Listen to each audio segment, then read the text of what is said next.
one of the things I get off on when I'm playing music is being able to communicate to an audience or to other musicians in a way that's not, typically verbal or, conversational or anything. It's like, this is what's in my heart and in my head and in my soul, and you get it all right here in the song, That's what I love about it. What I really like is that they take what the artist does, what they're good at, how they got here in the first place, their talent, and just puts stuff to hold it up instead of, stuff to hide, like their faults or whatever. It's like, this is what you do, and we like what you do. We've already established that.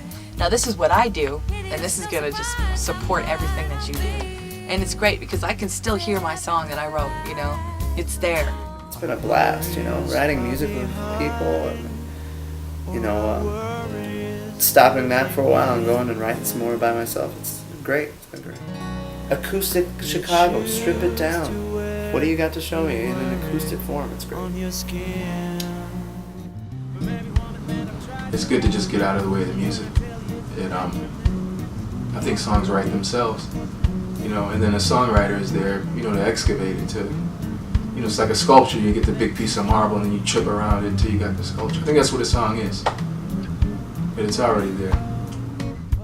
Acoustic Chicago is just really bringing it back to the solo artist, the birth of a song, because that's how it starts. I mean, even songs written for bands, they start with one, it's just one instrument, one voice, and that's it. I think that's what I think that's what Acoustic Chicago is. The gifts that I love receiving from music when I'm listening to a record or a live show, I'm always most grateful for feeling inspired, and I've definitely had days that I thought maybe I couldn't get through them, and music and songwriters definitely sort of inspired me to finish the day or to write a song, and that made the day better. And so if I can give that back the way that people that I've never met have given to me, then yeah, that's the effect that I would like to have. Honored to be here. Pleasure and a privilege all the way through. There's always room to grow musically. There's always more to do. There's always something else to learn. It's always scary to delve into a new place, and yet you do it anyway. I don't mind being afraid of things. I do them anyway. These other artists that are working on here, and I knew Scottish previously, and Sarah and I have become friends as well. And Marty and the guys in the Love Hammers are all really good guys. And Andreas is unbelievable. I mean, I feel bad now not talking about every single person, but it's absolutely incredible that Chris has gone out, combs the streets, goes through the clubs, listens to all these people. I had a ton of people submit packages. I mean, the fact that he has found all of these incredibly talented people that I'm very lucky to be a part of is awesome. It's awesome that he wants to take on this project and champion this effort and say, hey, everybody else, we do have a ton of good stuff going on, whether you know about it or not.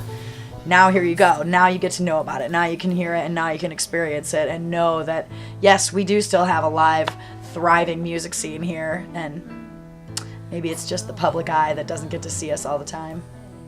It has a beat and a rhyme and a rhythm, and every song has its own character. Great experience. I haven't had as much studio experience as I'd like to have had, and this has been really educational and amazing because of mainly the staff and the players. I think Chicago too is for like the type of music that we make.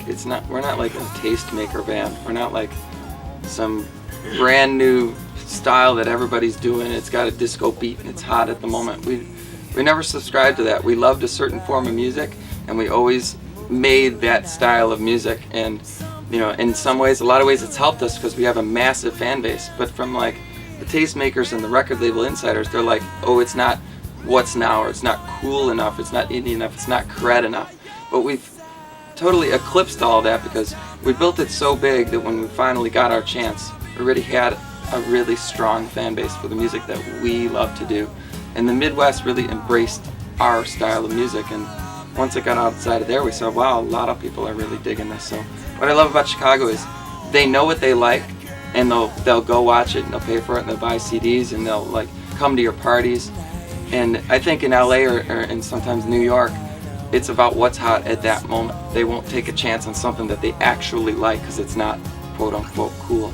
So Chicago people, they know what they like and they just go after it. They don't really care what people think is hot or cool. cool. Chicago is also it's a melting pot, you know, of all these different people. So it's a great test market. If you can succeed in Chicago, it's a good chance you're going to succeed in the rest of the world, you know, country, then probably world, because you have all these different types of people and nationalities and tastes all, you know, smashed in the city. So it's a great test market for yourself. Great musicians and great bands. That's what Acoustic Chicago's about. We're excited to be a part of it.